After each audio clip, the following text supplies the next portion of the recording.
We need to know what the rules of engagement are. We need to address the political correctness that is blinding our agencies and blinding our military of its ability to see who the enemy is, because it's getting people killed in harm's way.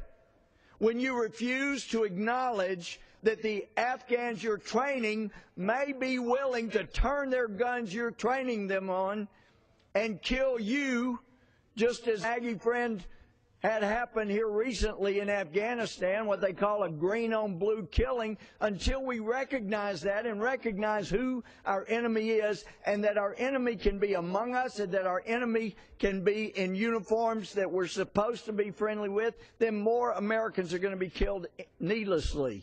And when the political correctness of the FBI and the Justice Department and the State Department, Intelligence Department for that matter, is that you've got to leave mosques alone where people are being radicalized, and even though there were sting operations that identified people who were radicalizing Americans before this administration changed the policy, and they had to get friendly and reach out and partner, as the FBI said it originally did with CAIR, the Council of American Islamic Relations. And even though they've said they're not partnering with them, anytime CAIR says this offends us, then the FBI says, oh, gee, we better change it. When you've had the Fifth Circuit of the United States Court of Appeals confirm that, yes, the evidence shows that CAIR, the Islamic Society of North America, those are front organizations for the Muslim Brotherhood. They want Sharia law to be the law of the land, not our Constitution. And that is what we did not take an oath to allow to happen. We took an oath to the Constitution, and that means no law shall be above our Constitution. He had not properly followed up, knowing the FBI did not properly follow up with the mosque.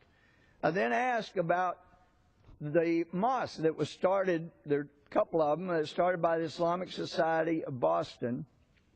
And were you aware that a founder was al-Moody? Because our director knows who al-Moody is. The FBI arrested him in 2003 or 4 at Dulles Airport, as they could have done al-Awlaki, who was killed by a drone bomb as ordered by our president, that caused a lot of folks on both sides of the aisle to say, wait a minute, is that a good idea to kill American citizens without a trial? And why is he an American citizen? Well, he's an American citizen because we have this policy that says, and a misinterpretation I would submit of the 14th Amendment, that if someone comes in here on a visa and has a baby, then they're American citizens. So al-Awlaki's family was free to come in on a visa for college and have al-Awlaki and then take him back to Yemen and radicalize him so that he had America. And then he could come back here, and as he did, lead prayers here on Capitol Hill with congressional Muslim staffers, and also have contact with people in the administration. But I guess we won't ever know who all he had contact with, because they blew him up while he was in Yemen. But he was free to come and go to radicalize people in America because he was an American citizen, because his father and mother got a visa to come in here where he was born.